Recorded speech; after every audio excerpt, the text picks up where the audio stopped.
24 മണിക്കൂർ കൊണ്ട് സ്ഥാനാർത്ഥിയെ പ്രഖ്യാപിക്കുമെന്ന് പറഞ്ഞാൽ പ്രഖ്യാപിക്കും. അതാണ് കോൺഗ്രസ്. പ്രതിപക്ഷ നേതാവ് വി ഡി സതീശൻ പറഞ്ഞതാണിത്.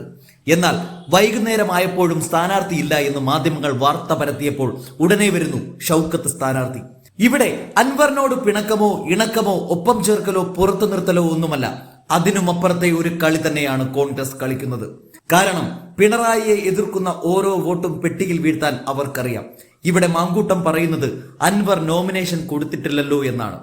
കൊടുക്കുന്നുണ്ടെങ്കിൽ അതിനുശേഷം ആലോചിക്കാം ബാക്കി. ഇത്തരത്തിൽ കൊടുക്കേണ്ടവർക്ക് കൊടുത്തും കൊള്ളിക്കേണ്ടടുത്ത് കൊള്ളിച്ചുകൊണ്ടുമാണ് യൂത്ത് കോൺഗ്രസ് പ്രസിഡന്റ് രാഹുൽ മാങ്കൂട്ടം അൻവറിനെ ആട്ടിയോടിച്ചത്. ആ രംഗങ്ങൾ കാണാം. ആധികാരികമായ വിജയം ഉറപ്പിച്ചു പറയുന്നു. നിലമ്പൂർ മണ്ഡലത്തിന്റെ ചരിത്രത്തിലെ ഏറ്റവും വലിയ ഭൂരിപക്ഷം അത് ഇത്തവണ മത്സരിക്കുന്ന UDF സ്ഥാനാർത്ഥിക്കുണ്ട്. അതിപ്പോ സ്ഥാനാർത്ഥി നിർത്തിയാലും ഡമ്മിയാണല്ലോ. അവരൊരുമിച്ചല്ലേ മത്സരിക്കുന്നത്.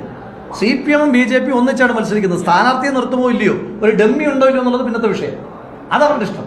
പക്ഷേ CPM ഉം BJP യും അങ്ങനെ ഒരു സഖ്യം ഉണ്ടാക്കിയാലും അവരുടെ പ്രവർത്തകർ പോലും അംഗീകരിക്കില്ല എന്നുള്ളതിന്റെ ഏറ്റവും വലിയ തെളിവാണ് പാലക്കാട്.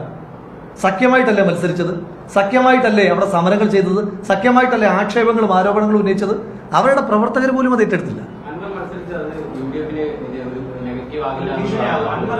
ഞാൻ ചോദിക്കുന്നത്, CPM MLA ആയിരുന്ന ആള് മത്സരിക്കുന്നത് കോൺഗ്രസിന് ദോഷമാണോ എന്ന് ചോദിക്കുന്ന ആ ചോദ്യത്തിന്റെ യുക്തി എനിക്ക് മനസ്സിലാകുന്നില്ല. നീ ശ്രീ PV അൻവർ പിടിക്കുന്ന ഒറ്റ വോട്ടാണെന്ന് വിചാരിച്ചു. ഒറ്റ വോട്ട് ശ്രീ PV അൻവറിന്റെ ഒറ്റ വോട്ടാണ് അദ്ദേഹം പിടിക്കുന്നത് വിചാരിച്ചു. ആ വോട്ട് കഴിഞ്ഞവണ് ആർക്ക് കിട്ടിയതാ? CPM കിട്ടിയതല്ലേ. ആ വോട്ട് മാറുമ്പോൾ അതെങ്ങനെ കോൺഗ്രസിന് ദോഷമാകുക? അത് കോൺഗ്രസിന്റെ പെട്ടിയിൽ വീഴുന്നുണ്ടോ, വീഴുന്നില്ലയോ? അത് രണ്ടാമത്തെ വിഷയം. ഓരോ വോട്ട് CPM നിന്ന് കുറഞ്ഞോ? ഇത് തെരഞ്ഞെടുപ്പിൽ ഡയറക്റ്റ് ഫൈറ്റ് അല്ലേ.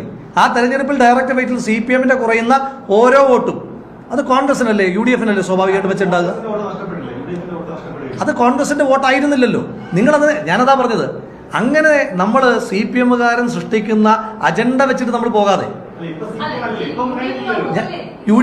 അദ്ദേഹം UDF ഏതെങ്കിലും ഒരു സഖ്യകക്ഷി ഒന്നും അല്ലല്ലോ ശ്രീ PV അൻവർ. ശ്രീ PV അൻവർ സ്വതന്ത്രമായ നിലപാട് സ്വീകരിക്കുന്ന ഒരാള്. ആ ആളുടെ സ്വതന്ത്രമായ നിലപാടാണെങ്കിൽ പോലും അത് CPM വിരുദ്ധമാണ് അല്ലേ. CPM നഷ്ടം. അതൊക്കെ ഞാനല്ലല്ലോ മറുപടി പറയേണ്ടത്. അത് ഇപ്പം PV അൻവറിൻ്റെത് ഒരു രാഷ്ട്രീയ പാർട്ടിയാണ്. അദ്ദേഹം ഒരു പ്രധാനപ്പെട്ട രാഷ്ട്രീയ മുൻ MLA ഒക്കെ ആയിരുന്ന ഒരാളാണ്. അദ്ദേഹത്തെ കൂടെ നിർത്തേണ്ടത് യൂത്ത് കോൺഗ്രസ് ലെവലിൽ കൈകാര്യം ചെയ്യുന്ന ഒരു വിഷയമല്ല. അത് കൈകാര്യം ചെയ്യാൻ ഗൗരവതരമായ കോൺഗ്രസിന്റെ അത് കൈകാര്യം ചെയ്യാൻ ഗൗരവതരമായ കോൺഗ്രസിന്റെ UDF നേതാക്കന്മാരുണ്ട്. അവരതിന് കൃത്യമായി മറുപടി പറഞ്ഞല്ലോ. ഇന്ന് KPCC പ്രസിഡന്റ് മറുപടി പറഞ്ഞല്ലോ ആ വിഷയത്തിനകത്ത്. ഓരോരുത്തരും പറയേണ്ടുന്ന മറുപടികളുണ്ടല്ലോ. ഞാൻ പറയേണ്ടത് യൂത്ത് കോൺഗ്രസ് പ്രസിഡന്റ് പറയേണ്ട മറുപടികളാണ്. KPCC പ്രസിഡന്റ് പറയേണ്ട മറുപടികൾ അദ്ദേഹം പറയും. UDF കൺവീനർ പറയേണ്ട മറുപടികൾ അദ്ദേഹം പറയും.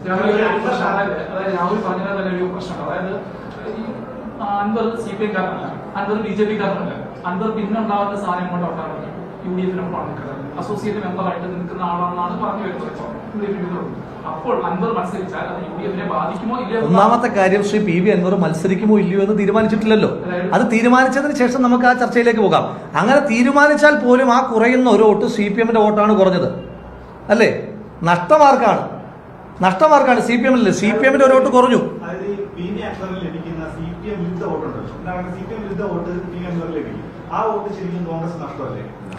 ആദ്യം PV അൻവർ മത്സരിക്കുമോ ഇല്ലയോ എന്ന് നോക്കട്ടെ. നമ്മൾ തെരഞ്ഞെടുപ്പിൽ, സത്യം പറഞ്ഞാൽ തെരഞ്ഞെടുപ്പിന്റെ ഔദ്യോഗികമായ ഡിക്ലറേഷൻ പോലും ആയിട്ടില്ലല്ലോ. സ്ഥാനാർത്ഥികൾക്ക് നോമിനേഷൻ കൊടുക്കേണ്ട സമയമായിട്ടില്ലല്ലോ. ആ പ്രക്രിയയെല്ലാം കഴിഞ്ഞ് ആരൊക്കെ സ്ഥാനാർത്ഥികളായി വരുന്നു എന്ന് നോക്കിയതിന് ശേഷം നമുക്ക് തീരുമാനിക്കാം. ഇനി കേരളത്തിനകത്തെ 140 നിയോജക മണ്ഡലങ്ങളിലും ഭരണവിരുദ്ധ വികാരം അതിശക്തമാണ്. കേരളമാണ് നിലമ്പൂർ ലൂട്ട് ചെയ്യാൻ ആഗ്രഹിക്കുന്നത്. ആ വോട്ട് മുഴുവൻ UDF-ൻ്റെതാണ്.